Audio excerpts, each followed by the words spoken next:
Essential Letters and Sounds Phonics training is perfect for you if you've heard that there are going to be changes with the way we use letters and sounds in the UK and you want to find out more. Letters and Sounds has been a popular phonics programme used to teach phonics in the UK since 2007. Now the Department for Education has recently published guidance on the types of systematic synthetic phonics programmes it's endorsing moving forwards, and Letters and Sounds won't be one of the favoured schemes they recommend. So what does this mean for the teachers of systematic synthetic phonics in Letters and Sounds schools? And which systematic synthetic phonics programme will Ofsted be looking for when they visit your school? This Essential Letters and Sounds Phonics training is going to speedily dispel all of the myths out there and give you some much needed clarity. There's a free workbook to use alongside this training linked in the description below. It includes heaps of useful prompts to get you thinking about what this means for your school. This Essential Phonics Update training is all about the future of letters and sounds, which has been an extremely popular approach to teaching phonics since 2007. We're going to be fact-checking what the Department for Education in England has had to say about it and thinking about what Ofsted will be looking for in your school. And that's where we'll begin. In your school, they're going to be looking that your school is determined for every child to learn to read, regardless of their background, their needs or abilities. They're going to be looking that all pupils, including the weakest readers, make sufficient progress to meet or exceed age-related expectations. And that in itself isn't a controversial statement, is it? I'm sure we would all agree with that. Special points to note there are the words sufficient progress and age-related expectations, because as leaders and practitioners we need to know what they are, because if we don't know what they are, we're not going to be able to achieve them. Ofsted also recognise that phonics is a great tool to be able to achieve this with our youngest readers, and the Department for Education is also thinking about this a lot. They've been re-evaluating their phonics programmes that they recommend to schools, and it's been a bit of a shock that Letters and Sounds hasn't been one of them. They're saying here, we recognise that many schools, especially those who want or need to improve their practice, 2007 Letters and Sounds is not fit for purpose and does not provide the support, guidance and training needed. And this is probably because Letters and Sounds is old now. Many people are tired of the activities and it's an approach, not planning.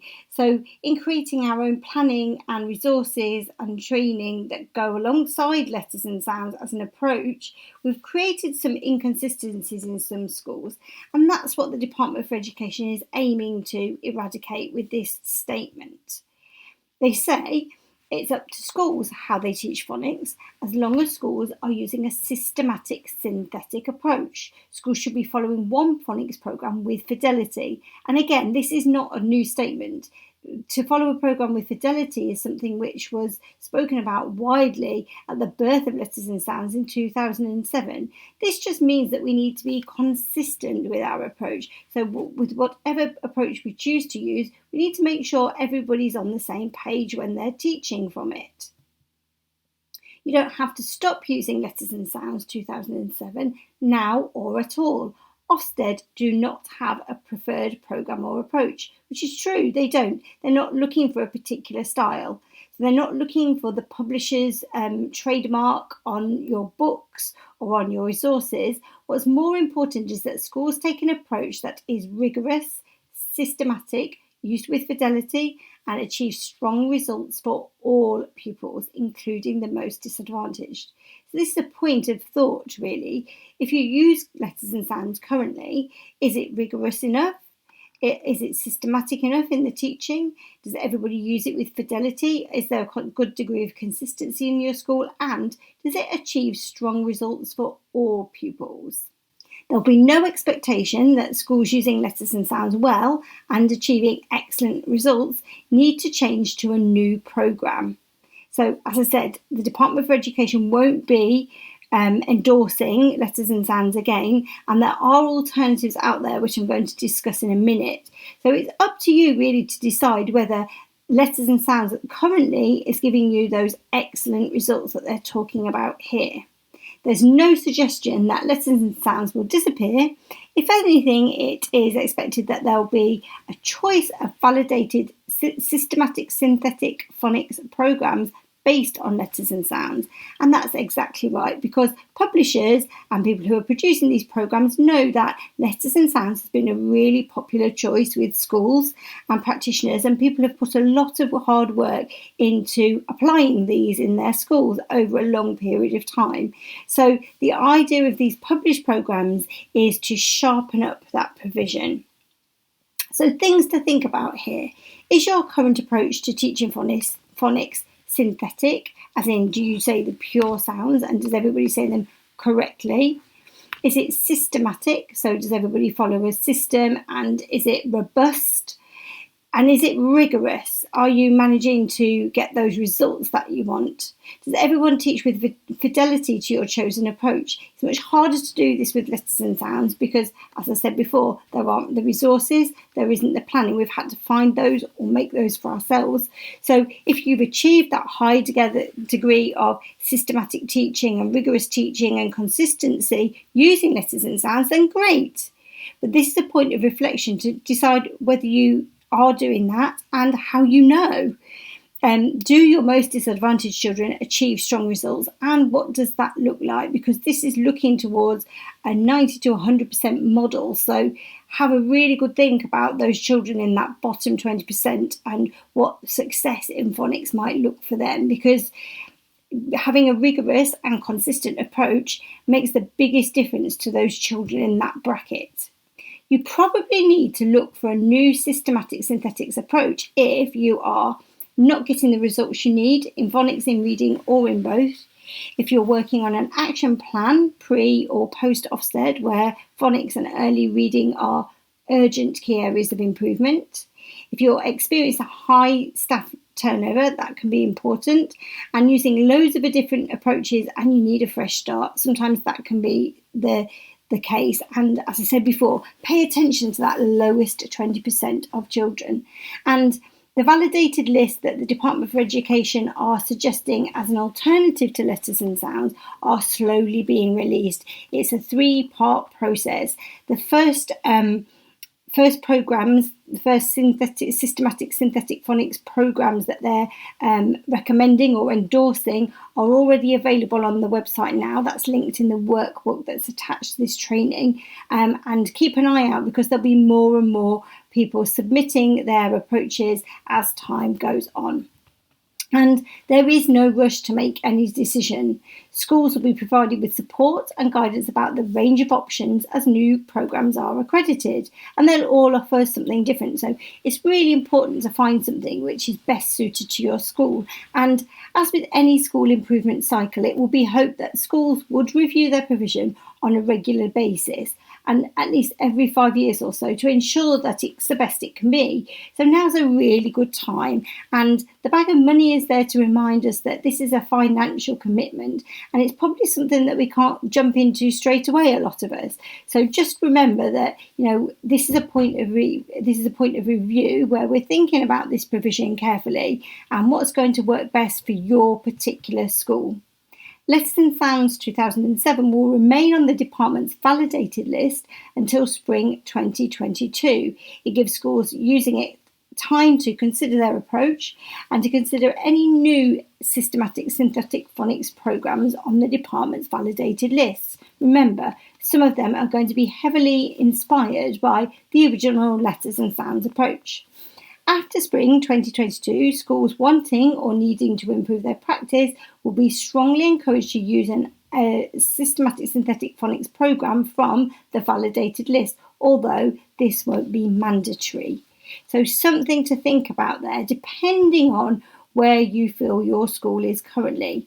And if your school uses its own approach based around Letters and Sounds 2007, which includes appropriate resources, has decodable reading books, and is matched to pupils' phonic knowledge, high quality staff training, and achieves strong results, there is no need to change approach.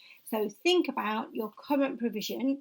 If it ticks all of those boxes and it achieves those strong results, for between 90 to 100% of children, then you're in a strong position. Anything less than that, and you might need to really think about where you go next, with particular reference to that bottom 20%. Linked in the workbook that goes with this training, there's a phonics observation checklist. This will help you if you're in a monitoring role, or if you're wanting to know what a high quality phonics lesson should look like.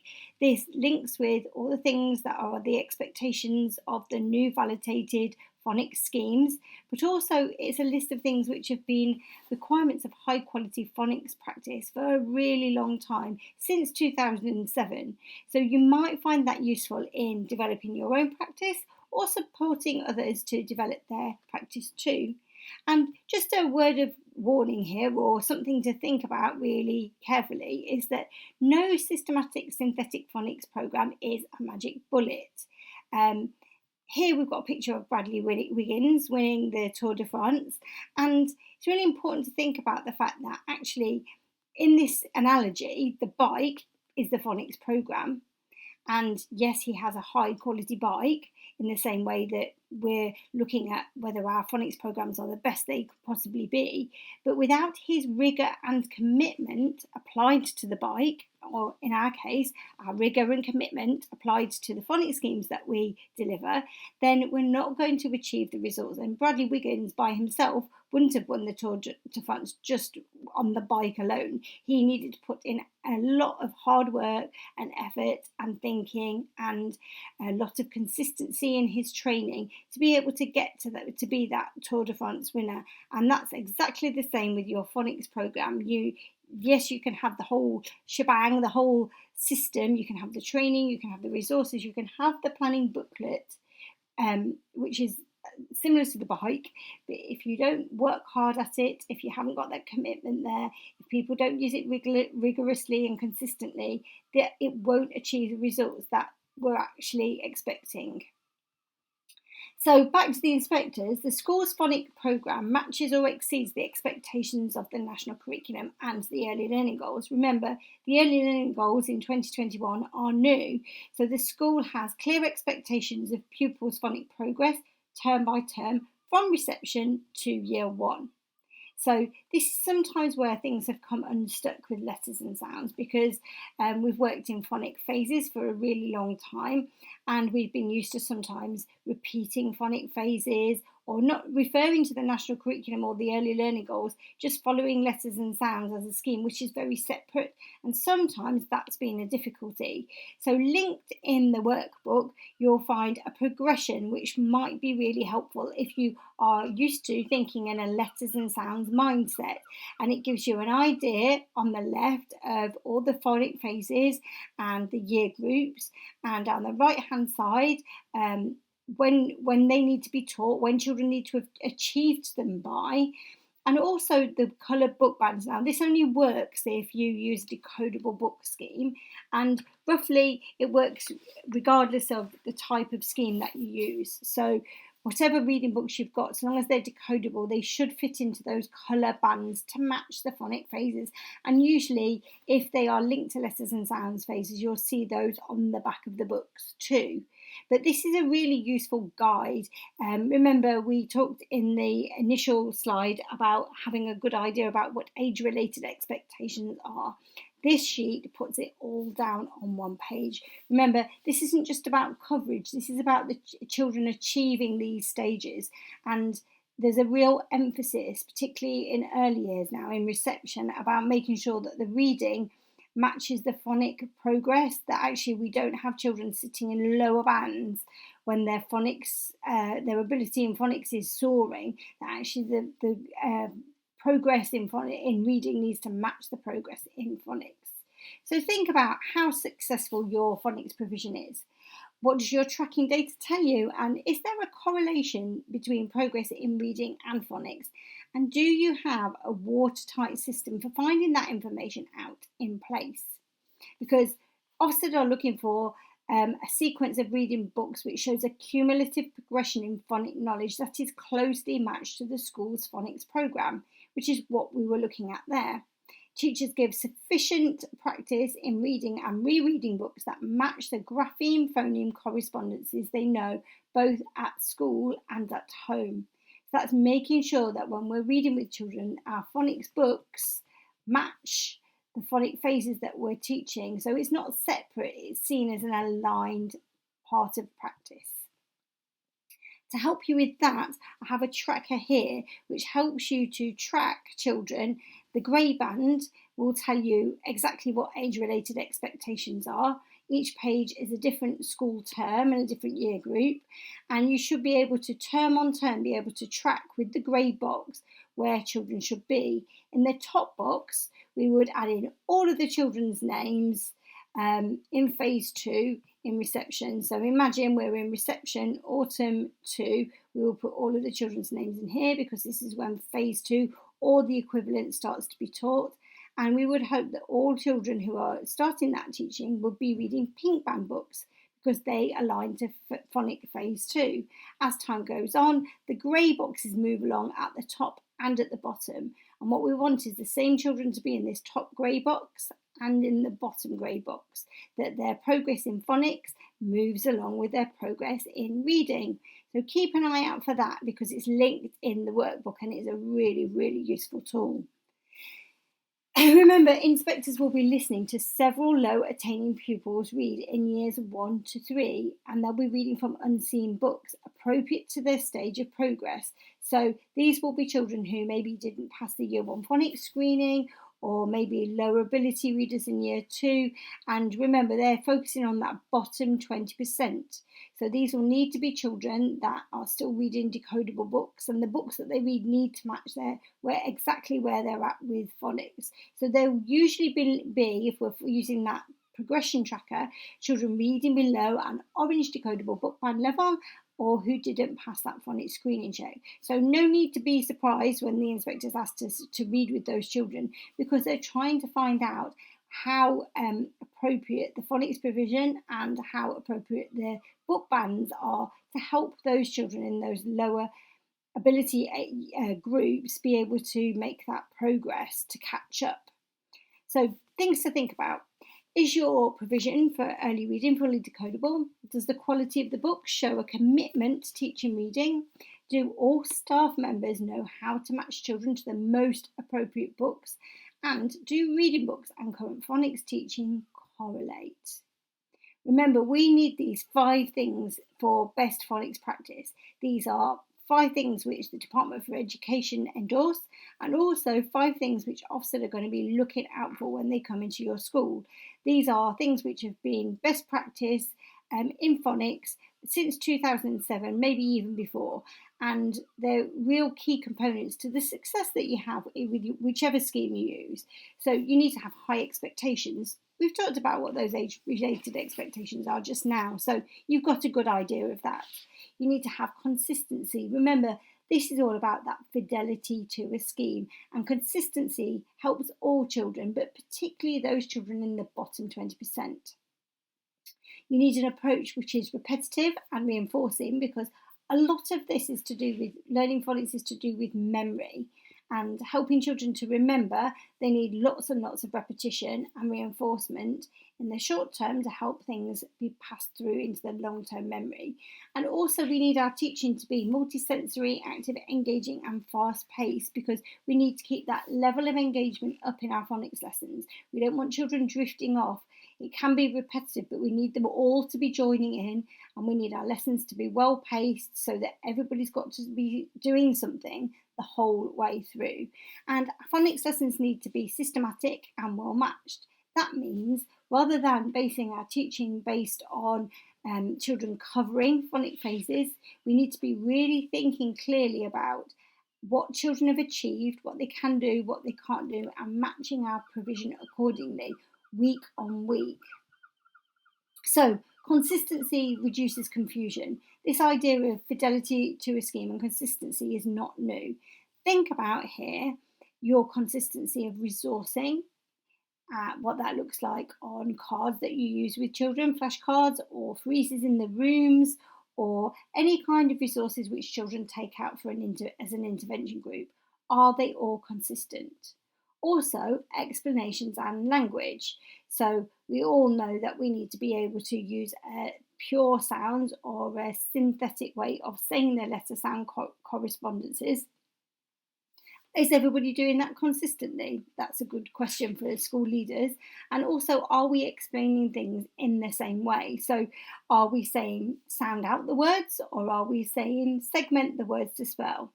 So they all mean the same thing, but actually explaining them in two different ways just fills children's heads up with confusion. And have we got that consistency of expectation? Does everybody in your school know what is expected term on term, year on year, as we've set out already? Is that high expectation consistent throughout everybody who has anything to do with this process? So things to think really carefully about there, because these can be things which make the marginal gains that make the rapid progress for those children in that bottom 20%. Think about, are your resources for phonics consistent across classes, year groups and interventions? Are resources well organised so that all children can access them in all lessons? So if I'm trying to spell something in a history lesson, can I see the letter sound correspondences on the wall to be able to help me, or do I know where they are? And is somebody using the same language to help me spell as they would in the afternoon as they would in the morning? Is there a consistent point of reference to support the lowest 20%? So where is that in the room, and is that in the same place in every room to help them? And is consistent language used by all staff? Are sounds pronounced synthetically without exception? All things to think about if you're a school leader, or if you've got responsibility for any group or class in school. If you are a letters and sounds school, do all recently qualified teachers know about the original letters and sounds? Have they seen it? Do they know what they're doing with it? And are teachers using planning which comes from Phonics Play or LCP or other schemes? Because often what you can find is that where people have developed planning from the original letters and sounds, it's not necessarily always the most effective planning based on the children. It's generic planning based on phases, not on children. And because we're needing to do a more systematic approach to phonics, we know that has a greater impact. Using produced planning or reworked plans even can have an impact on the quality of what comes out in the classroom. So just think about that in terms of what you have in your school. Are your activities in phonics lessons repetitive and reinforcing to help improve visual and auditory memory? Because children where they struggle with phonics, often visual and auditory memory are the key elements that make it difficult. So make sure that the phonics activities, they're not over elaborate, that they're not difficult to manage, that they don't take the children too long to complete, because this idea of cognitive overload is real. If we spend too long teaching the children how to play a complicated game, they focus on the game and not on the learning. So yes, we need to make it fun and appealing and engaging, but at the same time we need to make sure that these are simple activities that you play over and over and over again to help the children remember. Things to think about. Are your activities repetitive and reinforcing enough? Or have they become tired and dull because we need some new material? Does the resourcing get in the way of the learning? Is it too complicated? Or is there an overemphasis on writing over reading? Often what I see is that there's a lot of use of interactive whiteboards and whiteboards that children write on. And in both situations, the teaching point isn't anything to do with reading. So we need to remember and always come back to the point of a phonics lesson is primarily about teaching blending for reading. And is there enough of that going on in your phonics lessons in your school? Does the 4-part teaching sequence that we know from letters and sounds, but is often replicated in other schemes, does that support the learning? Do we use a multi-sensory and active learning approach? So we know that children learn best when activities are active, fast-paced and fun. So when there's lots of joining in. Direct teaching sessions should involve a routine so that children get to know what that routine is, but it shouldn't be dull, and children should be involved at every single point. So lots of joining in, chanting, not waiting for hands up, everybody involved. And make sure when if you're using anything which is computer based, that doesn't supplement the teaching, that actually it's just a tool, and we don't want children to be using too much screen time, because that creates a passive learning situation, and sometimes children look like they're actually involved and maybe they're not. So are phonics lessons active and engaging in your school? Does the pace of teaching hold the interest of the learners? Is the new learning sufficiently reinforced throughout? Is the new learning practiced using multisensory methods? And do the activities inhibit the learning or enhance it? So thinking about all of that is all based on assessment. Our lessons will be no good. They could be all singing and all dancing with the appropriate resources and everything being consistent. But if the phonics lessons aren't matched to what the children's needs are, then there's no point, because we'll either be racing ahead too quickly or stuck in one place, repeating a phonic phase, and it won't be meeting a good degree of the learners in the room. So Ofsted are looking for there to be an ongoing assessment process of pupils' phonics progress, and they're looking for it to be sufficiently frequent and detailed to identify any pupil who is falling behind the phonics programme's pace. If they do fall behind, targeted support is given immediately. So immediately is a key word there. Frequent is also another key word there. So rather than completing a whole phonic phase and then getting to the end and thinking, oh, half of the children can't do this, I'm going to repeat the whole phase again, are we thinking weekly about what children are managing to remember, what they're not managing to remember, whether they can blend, whether they can't blend, whether they're finding segmenting easy, whether they're not, whether you need to do more sentence level work? Are you making those kind of judgments as you watch, or are you relying too heavily on a test at the end of every single term? Because your sessions need to be systematic and well matched, and children learn best when the provision meets their needs.